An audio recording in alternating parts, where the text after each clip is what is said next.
Nomor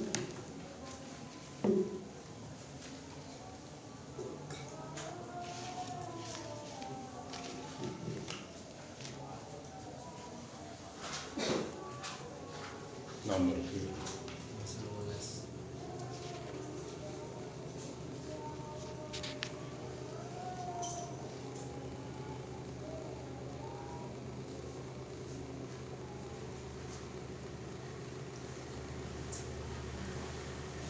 Adasana nggih. Bismillahirrahmanirrahim. Adasana nyritani ingsun sapa Ibrahim bin Junaid. Kala dasa Ibrahim. Adasana nyritani ingsun sapa Muhammad bin Husain. Kala dasa Muhammad bin Husain. Maroliwat sapa Daironi minarubani kang saking pira-pira pendeta.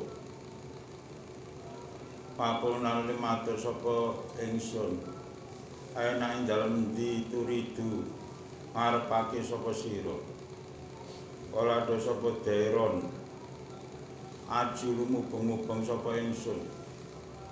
Atlupu halin upre sapa ingsun salah qalbi ing bagus ati ingsun. Kultu matur sapa ingsun. Pamin aina mengko saking endi? Abal tamadhep sapa sira. Pabakan nangis sapa Daironi.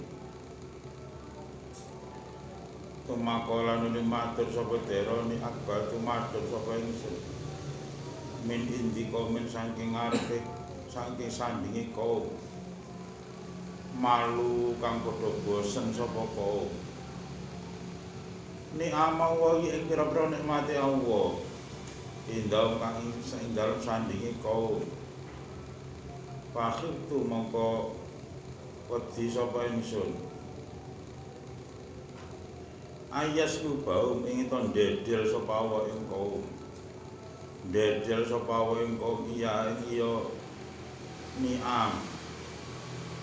Indah maro aitu ing dalam nalikane ningali sapa ingsun. Minta yim saking oleh niat-niake kaum. Saking oleh niat-niake kaum syukur ing nyukur ni'am. Parab kunilu mayu sapa ingsun indalale ing dalam sandinge mengkono indalale ing dalam nalikane mengkono-mengkono.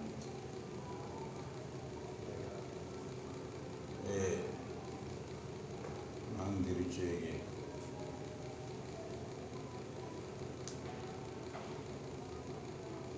maluwe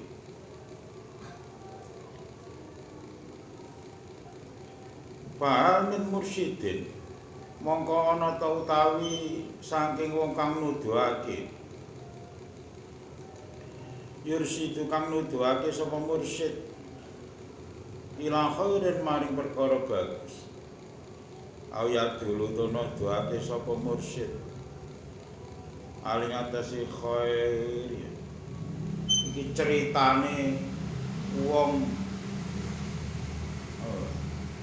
melarikan diri menghindari masyarakat sing padha bosen nikmat, masyarakat sing padha uripe kuwi lho ya ora gelem bersyukur, uripe ku kurang.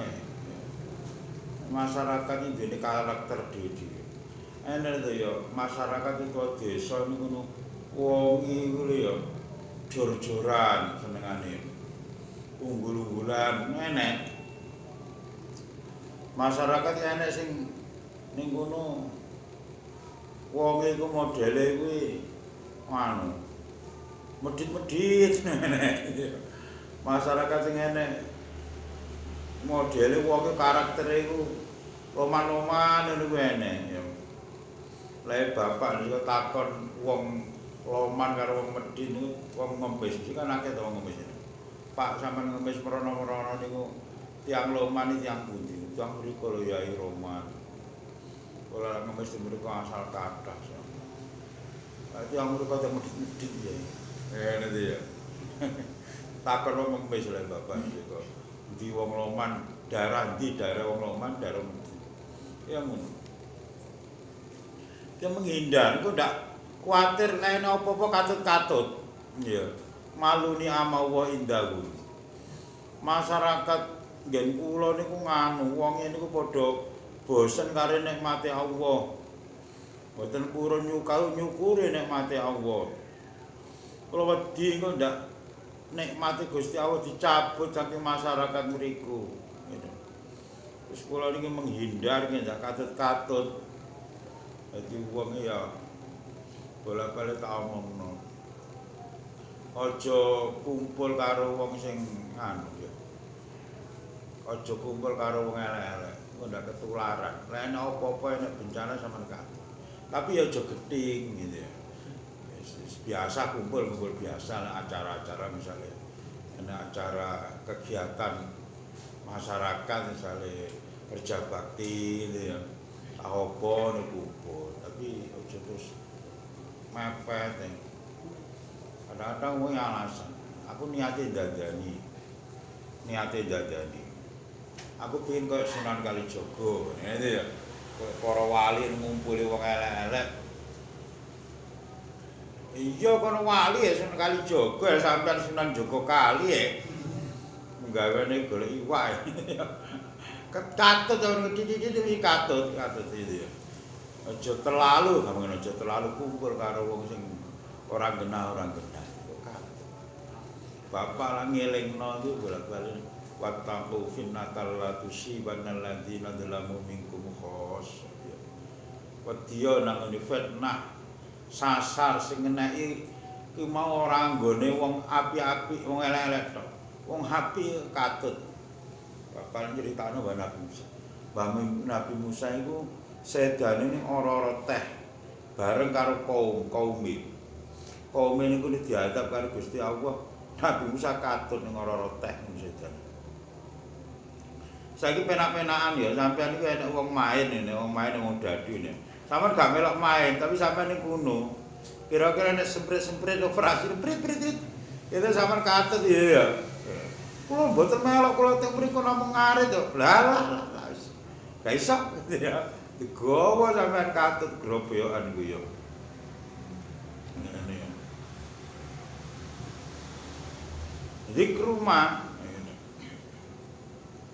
Zikru ma utawi iki ku sampeyan bengi-bengi kok dadana ning endi kono ning Pondok Putri Gedang Sewu no. Masih sampeyan gak lapo-lapo. Ya, gak lapo-lapo. Wong roh sampe lho, sampeyan itu aku ngetes iman tok niki. Ngalah ngetes iman opo itu ya. Katut ngono ya. Lagi kono menghindar ya. Mergo wong lek kapan wis ora gelem nyukuri nikmat dicabut, lha lek wong nikmate dicabut karo Gusti Allah ya, eneke kan ya sorot tok uripe ya. Wong urip awake dhewe butuh nikmate Allah. Lek nikmate entek berarti kan ya apa iku mau jeneng uripe kan ya sorot tok. Gene apa-apa eneke mung so karo ro. Dadi soro. Zikru mau tawi iki ku nutur bareng. Ya kang wajib apa ma'alana sing atase manungsa. Minasukri bayane sing syukurin munami. Maring minasukri sing nyukuri lin munami maring apa iku mau jeneng kang den paringi nikmat. Kang den paringi nikmat sapa ali al ya. Hadasana Hasan bin Arafata bin Yazid qala hadasana al-Muttalib bin Ziyad qala dan Muttalib qala Ibnu Abi Laila Anatiyat al-Aufi Anabi Sa'id al-Khudri qala dan sapa Rasulullah sallallahu alaihi wasallam la yaskuru ora bisa syukur awain Allah sapa man wong la yaskuru kang ora gelem matur suwun sapa man ana saing menungso wong lek gak iso matur suwun nang wong ya ora iso matur suwun nang Allah. Iya. Kadang-kadang enak ngene. Jangan terima kasih kepada saya, terima kasihlah kepada Allah. Gayane sok apa itu ya. Sok kado itu ya. Sok suci, sok hebat itu ya. sok cedhek karo Allah. Padahal aturane ora ngono, ya aturane ora ngono. Kanjeng lebih dawuh wong gak iso matur suwun nang wong, ya gak iso matur suwun nang Allah. Ya matur suwun ya.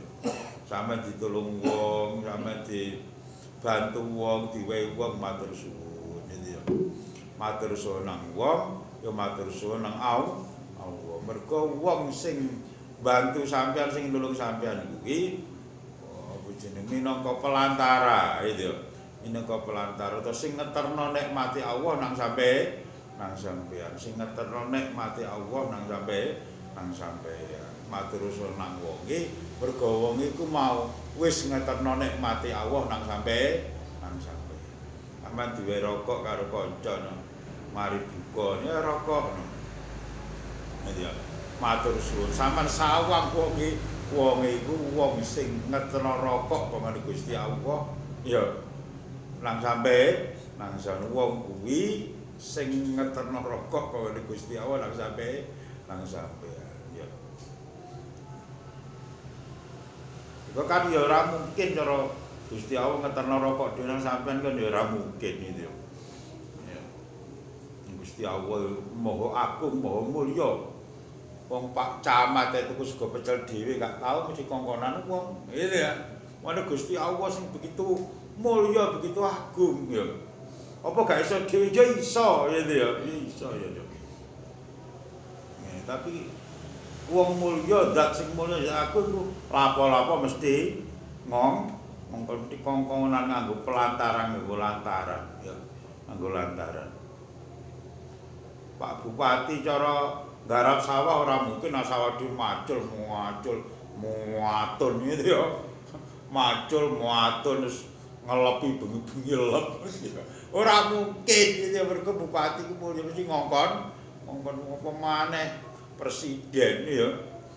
Presiden ya gubernur ora mungkin gitu ya. Apa maneh Gusti Allah sing begitu luhur mulya ya mesti nganggo lantaran. Hadasan ceritane kita supali Ibnu Harbin qala. Hadasan ceritane ingsun sapa Abdullah bin Idris al-Audi wa Muhammad bin Fudailin an Ibnu Shibramata an Abi Ma'syarin anil As'afi bin Qais. Hadasana wa hadasan Nasr bin Dawud qala. Hadasan Muhammad bin Salti al-Asadi qala hadasana Muhammad bin Talha al-Iyami an Abdullah bin Syariq an Abdurrahman bin Adi al-Kandi anil As'as bin Qais hadasana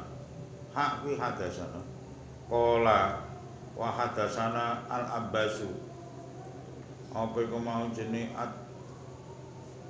Tarqafi qala dawa sapa Abbas hadasana Muhammad bin Yusuf al-Faryani an Sufyan bin Sauri an Salim bin Abdurrahman an Ziyad bin Kulaibin anil As'as bin Qais kullu mutaskabane kabeh iku kalu matur sapa kulluhum an Rasulillah sang Rasulillah sallallahu alaihi wasallam ora ada sapa Kanjeng Nabi askarun nasi utawi luwih syukur-syukure menungso askarun nasi utawi luwih syukur-syukure menungso lillahi maring Allah iku askarum luwih syukur-syukure nasi maring menungso. Wong sing paling syukur nang Allah ya kuwi wong sing paling matur suwun nang padha-padha menungso. Iki wong terus sing akeh matur terutama ngene wong tuwa. Ya wong tuwa kadang-kadang awake dadi anak iku kurang ya. Gaene matur suwun nang ngene wong tuwa ya. Bapak sing diopeni cacak, bolak-balik cacak, sepeda motor tak cacak, sapi nukokno cacak, gitu ya. Sawah kono sawe cacak. Aku gak tau dhewe apa-apa. Padahal cilik sing gedhekno ya wong tuane sekolah sing nyekolahno ya wong tuane ya. Ngono ku jenenge wong gak gelem matur suwun nang wong. Dibantu wong, dibantu kanca matur suwun. Terus alah mandaanmu gitu ya. Gitu ya. Alah mandaanmu ya. Gowo suket kudu ceblok nes. Pak, iki lho sukete. miring lho badhe ceblok. Gak matur suwun, mandak ngeling nang ngono tok. Ya. Ngono jenenge wong sing kurang matur suwun. Ditulung wong maksud tuwuthi kaya apa? Sing akeh matur suwune.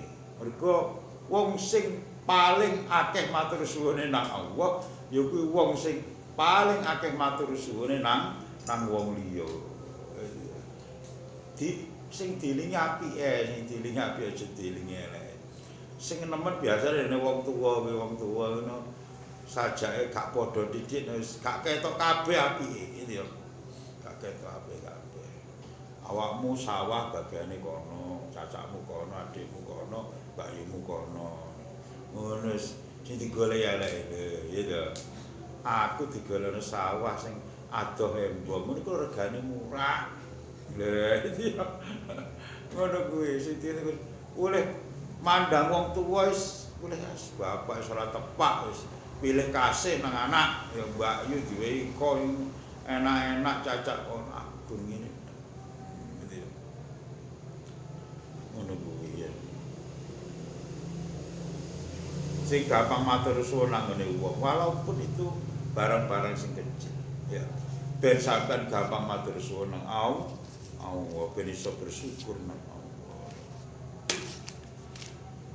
Anjene Gusti Allah ku duwe cara ya apa amene menungsa kuwi iso apa bersikap nang Gusti Allah iku Gusti Allah duwe cara ya apa amene kawulane iso bersikap apik nang Gusti Allah iku duwe cara.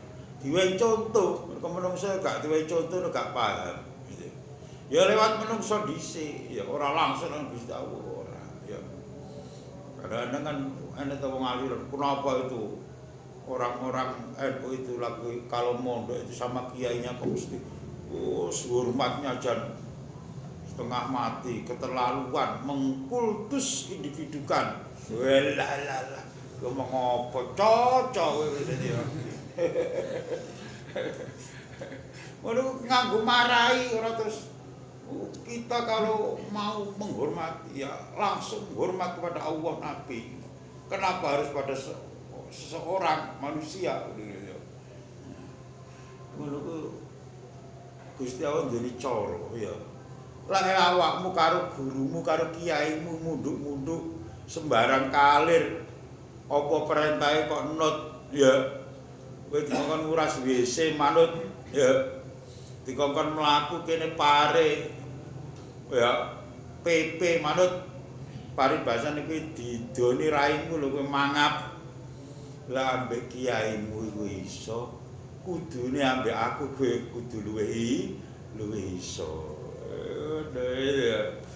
contoh carane lak kowe matur suwun nang wong iso matur suwun nang aku kudune tambah iso.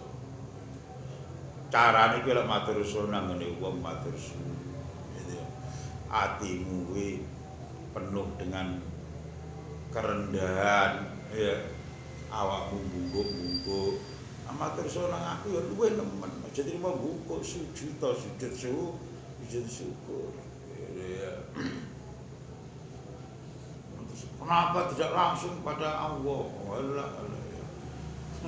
Ada sana ceritane kita sampai Ibrahim bin Abdullah bin Junaid wa Abu Kilabah ar-Raqqasi. Anas bin Dawud qalu matur sapa Ibrahim Abu Kilabah Nasir bin Dawud. Ada ceritane sapa Musa bin Ismail Al-Munkiri. Wala sapa Musa. Ada ceritane sapa Abu Waqi' Nabi Abdurrahman Anis Syambi Anis Nu'man bin Bashir. Ani Nu'mani bulan ali gitu. Ani Nu'mani bin Bashir kalau ada Nu'man kalau ada Rasulullah sallallahu alaihi wasallam. Layas guru ora bisa matur suwun wis ngono penak teman. Awaing Allah sapa man wong layas guru kang ora bisa matur suwun sapa man anna sae manungsa. Layas guru ora bisa matur suwun al katsira ing nikmat akeh. Sapa man wong layas guru kang ora bisa nyukuri sapa man alqalil nikmat kang didik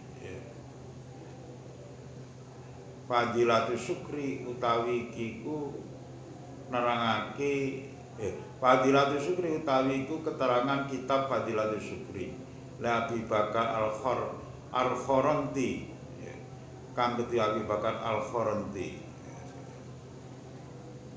iki ya ngene dhewe Kanjeng Nabi ku wong ora bakal iso matur suwun nang Allah selagi wong kuwi ora bisa matur suwun nang wong. Wong ora enek matur suwune blas. Ditulung dibantu diwae ora enek matur suwune blas. Bangga kemelindi, bangga ita itu ya kaya rumangsa di atas-atas. Wong lak ora iso matur suwun nang wong ya ora iso matur suwun nang Allah. Wong kok ora iso matur suwun nang gone nikmat sing titik, ya ora iso matur suwun nikmat sing akeh. Lah ana belajar nikmat titik-titik disyukuri. Ben iso nyukuri nikmat sing akeh. Mergo mula-mulane nikmat akeh iku teko nikmat titik. Gitu ya. Ulane wong kuno iku lak ngomong le rezeki kuwi kudu dipancing. Gitu ya. Rezeki kuwi kudu dipancing, iya. Jenenge mancing kan umpane titik to ya. Apa nek mancing terus cacingku sak truk ngene, gitu ya. Cacinge karo iwake gedhe ndi kira-kira? Gedhe iwake, umpane karo iwake mesti gedhe iwake. Iya, le rezeki kudu dipancing. Ya Mas, piye carane ampir rezeki akeh niku nek bakul dodol-dodol rasokan oleh 5.000 10.000 disyukuri alhamdulillah.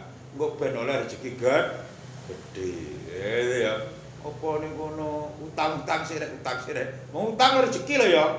Gak mesti lho wong utange diutangi gak mesti lho, wis gak percaya. Potonganmu kaya ngene sakit gak nyaure. Ya, masa utang rezeki lho ya. Utang nek pancing rezeki. Cara wong nyapong apa? Wong kerja nek pelaris jare ngono ya. Nah, wong lak gak iso nyukuri nikmat titik, ora iso nyukuri nikmat akeh. Diwai titik gak matur suwun. Engko diwai akeh lho ora iso matur suwun.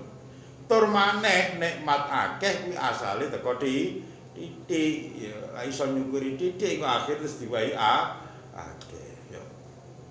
Hal kecil-kecil disyukuri ya. Ya, golek apa sing disyukuri ngono ya.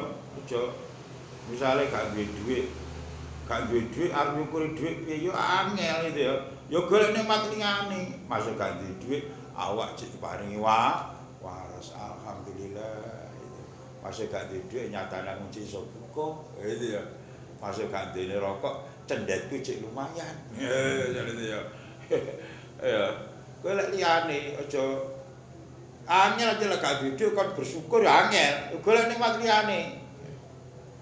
Gak duwe dhuwit awak lara golek nikmat liyane masih aku lho ya gak duwe dhuwit awakku lara tapi alhamdulillah Islam imanku cik tetep atiku cik percaya karo Gusti Allah aku cik iso ibadah ya syukuri liyane golek ditambah ya kadang-kadang kan wong ngene modele disyukuri saja piye gak duwe dhuwit, aku pirang-pirang dina disatur dhuwit. Gak duwe dhuwit blas. Ya disyukuri ae. Lho sing disyukuri apa ora ana. Piye awak kudu lara, disyukuri awake disyukuri ya. Lho awak lara kok nyukuri ya angel, jeneng memaksakan diri. Ya golek nikmat liyane gitu ya, golek nikmat. Nikmat Gusti Allah iku ora kena diitung, wae tau nikmat wela tuksu kan. Nikmat Gusti Allah ora kena diitung saking akeh. Gak duwe dhuwit awak lara, alhamdulillah. Anak bojo rukun, alhamdulillah nikmat iman ijik, nikmat Islam ijik. Diparingi lara Allah sing lara untukku kaya sikilku ora lara. Tapi lara untukku lara kabeh awak kok lara ya. Lah iku ndane untukmu lara ta sikilmu lara gak tambah sambatmu ora karo-karoan tambahan yo. Sebenarnya ngono yo. Syukuri wae syukuri maneh. Adasana Hasanun Nasekola. Adasana wa ila syukur siji ning donya iku uripe insyaallah diparingi penak. Paling enggak atine ora mangas-mangas. Ora kaya kiri. Iya. Wong lek gak syukur yo diumpamane kaya kiri. Diwehi mangan Pak melet gak diwehi mangan ya panggah melet. Ya. Wong lek gak syukur oleh nikmat wis panggah kurang, gak oleh nikmat wis tambah nemen sambate. Terutama masuk ning akhirat iku lho sampean nek gelem bersyukur gitu ya. Nikmat titik sampean syukuri. Bola-bali tau ngomong gitu ya. Idza radita bil qalil fid dunya raditu bil qalil fil akhirah. Lawan ning donya tak paringi nikmat titik, rezeki titik kok kamu terima bersyukur, terima tok gak usah bersyukur. Terima pokoknya gelem bersyukur. So ning akhirat kamu nggo ngamal titik apa enggak tak terima? Enggak tak terima. Iya, enak ning akhirat iki.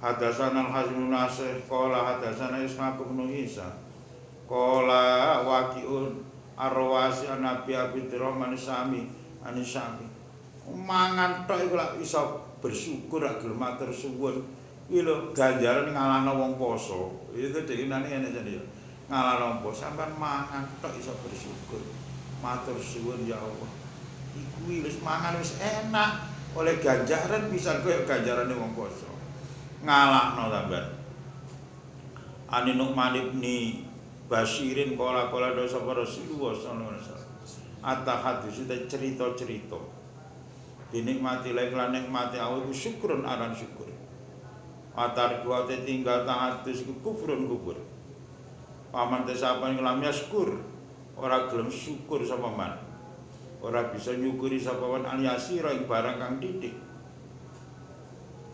lam yaskur mengko ora bisa syukur sapa man al-kasira ing barang kang akeh. Paman tesapane lam yaskur ora gelem syukur sapa man anasa ing menungso. Lam yaskur mengko ora bisa syukur sapa man Allah Gusti Azza wa Jalla. Wal jamaatu te kumpul ku barokatun barokah. Wal furqatu te pisah iku adabun siksa atau penderitaan. Ya. At-tahaddusu nikmatun binikmatillahi syukrun matar babun cerita-cerita enak nyeritakno mari oleh enak kuwi termasuk dianggap syukur tapi kok ora gelem nyeritakno sing enak mari oleh enak gak dicerita-ceritane itu jenenge kufur ya iki niate cerita ora niat pamer lho ya ora niat pamer niate jan murni apa bersyukur alhamdulillah aku mau buka jan masa kok enak nih dia lawe padahal ya mayar lho lawe ku mayar mung sate tapi ya enak lambimu sate mesti enak ya ngomong gak gelem dhewe ya diomong niate ora pamer ora niat bersyukur apa alhamdulillah oleh aku nglumpukno dhuwit pirang tahun alhamdulillah kok bisa tuku sepeda motor, alhamdulillah tuku mobil. Cerita-cerita anak koncone, ya. Ora niat pamer, niat bersyukur. Itu ya. Lah ora gelem cerita malah dianggap apa ya. Gak enak cerita no kancane, lah enak bidek ya. Iya. Mari mau duit akeh meneng. Lah gak duit, piye wis. Gak duit balas. Kowe gak duit turah-turah. Duit gak kanggo ngono lho kowe. Duit gak kanggo ngawur ya. Iya. Lah gak enak cerita-cerita karo kancane wis gak enak. Kudu ngising ajak-ajak kancane. Ya, kudu ngising ajak-ajak kancane. Nang warung gak tau ngajak kancane meneng ae. Wal jamaatu barokatun, kumpul kuwi barokah, rukun kuwi barokah. Sing rukun ambek kanca, ambek dulur, ambek tangga. Pisah, gak rukun, gak kumpul kuwi penderitaan. Ya. Menderita wong ista. Ambek rukun sing rukun kompak, guyub, ya. Sampeyan gak rukun, gak kompak, gak guyub, adapun jenenge. Siksa penderitaan ya. Enek pepatah bilang ya. Enek ngene ya. Onan-onan ngene. Kanca siji kuwi kanca 1000 kuwi kurang. Musuh siji kakehan. Ya. Musuh siji kuwi kakehan, kanca 1000 ku kurang. Ya, itu ya apa? Wong aja gampang geger, sing gampang tukaran ya. Sing gampang dhewe gak wau. Ning rukun, kompak ya. Awake dhewe dilokno wong belajar sabar. Awake dhewe ya belajar aja gampang ngelokno wong ya. Belajar ngomong sing enak, tapi ya belajar dilokno wong sabar. Biasane wong gak ngono biasane. Wong gak tau ngelokno wong, tapi lah dilokno, gampang pegel. Lu enek lho ngono itu ya. Aku ora tau ngelokno wong, lah kok dilokno. Oh, tenono kon ya.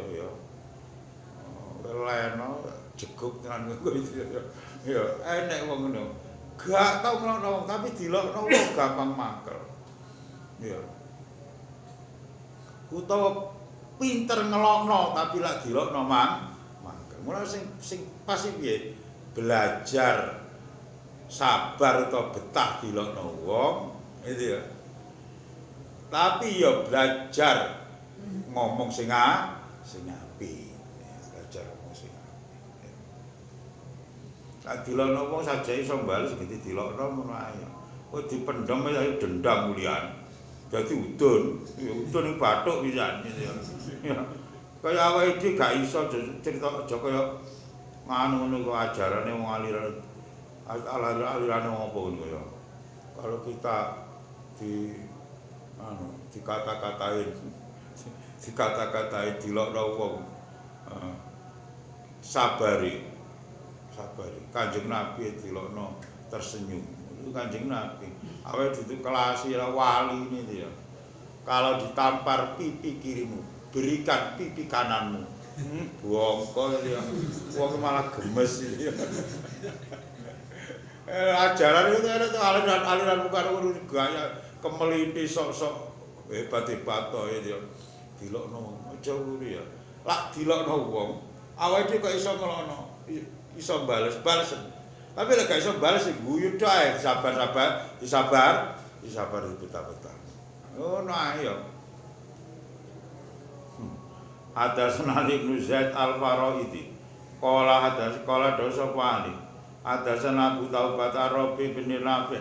Qala dosa Abu Taubah.